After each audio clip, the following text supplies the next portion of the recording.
Help लेके उठना पड़ता था। बस भैया सुजाता, ये तो भाई इसकी गर्दन पूरी गई थी।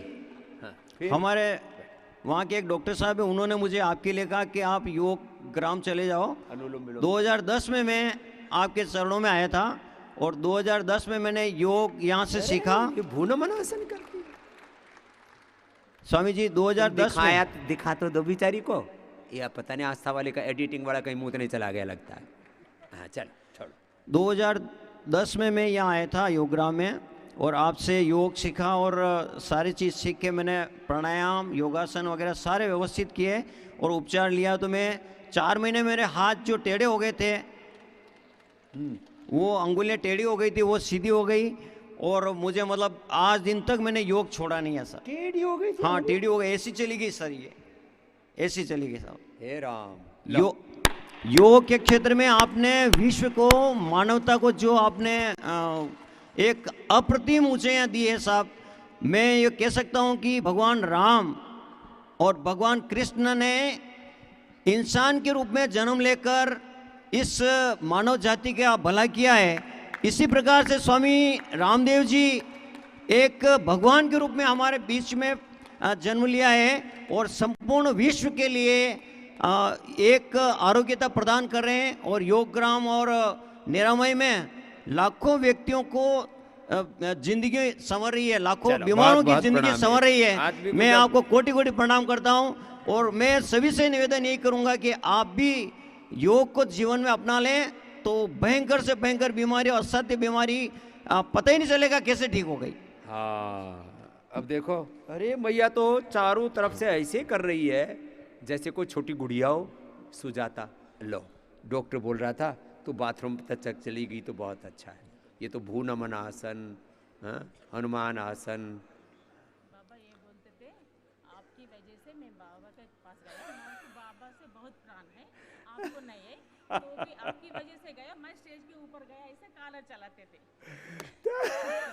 तो अब पूरा जीवन बदल गया।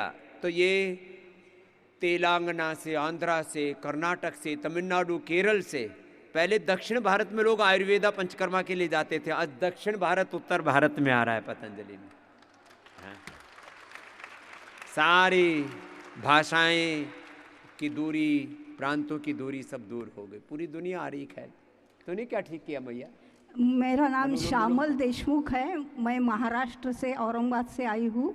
मेरा वेरिकोज वेन का बहुत प्रॉब्लम था। ये भी पूरी दुनिया में है तो छोटी सी लेकिन बड़ी कष्ट देने वाली बीमारी है। वेरिकोज वेन्स है, ट्राइजेमिनल न्यूरोलॉजी है, एसएलईएमएस, ऑटोइम्यून डिजीज, पार्किंसंस, अल्जाइमर, इनका कोई इलाज नहीं है एलोपैथी में। मैंने बहुत दवाई खाई, औरंगाबाद, पुणे, बॉम्बे, सब जगह मैंने दवाई खाई।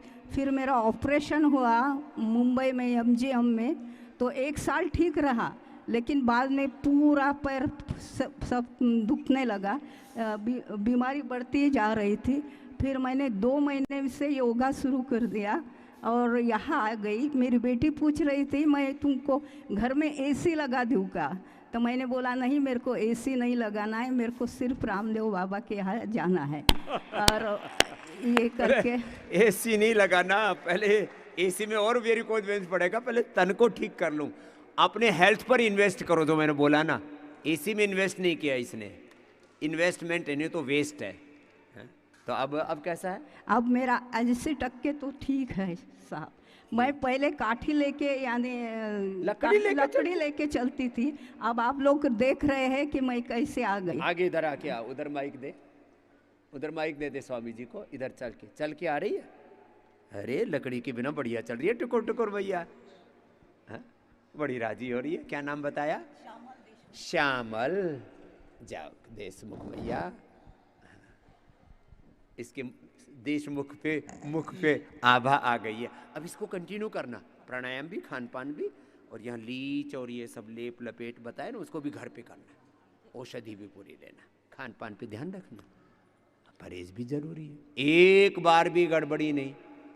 अब एक बार के ऊपर एक बात छोटी सी कह देता हूँ, एक बार भी किसी के सामने कोई झूठ बोले तो जिंदगी भर उसका कोई विश्वास बोलो नहीं करता। एक बार भी कोई झूठ बोल दे, चोरी कर ले, दुराचार अनाचार व्यभिचार कर दे, एक बार कोई हाथ उठा दे तो बोले भाई ये तो इस आदमी पर भरोसा नहीं किया जा सकता, पता नहीं कब क्या कर दे।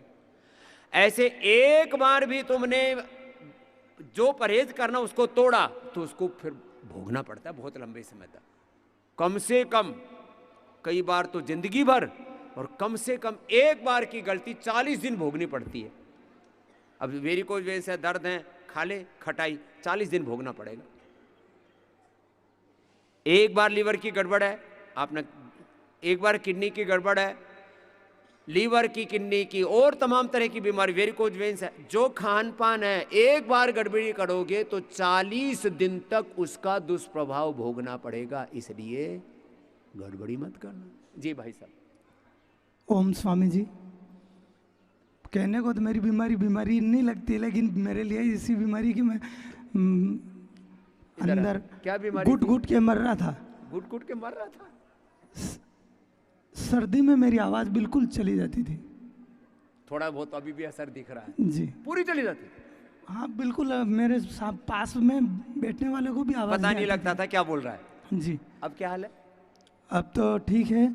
और मैं 2010 से आपको गुरु मान लिया था मैं, और आप जब सांवलिया जी पधारे तो हाँ, सांगरिया में आए। सांवलिया जी। हाँ, सांवरिया जी। तो मैं चित्तौड़ मेवाड़ के बोहड़ा गांव से आया हूँ, और आपके 2-3 महीने पहले मुझे सपने आए। मैंने कहा ये भगवान, अगर कई पुण्य कर्म किए होंगे तो स्वामी जी के दर्शन और चरण स्पर्श हो जाएंगे। और मेरी बीमारी ऐसी थी, घर वाले मुझे भेजते थे कहीं खेतों पे चिड़िया को भगाने के लिए, तो चिड़िया बैठ जाती थी और घर वाले लड़ते थे कि यार कैसे काम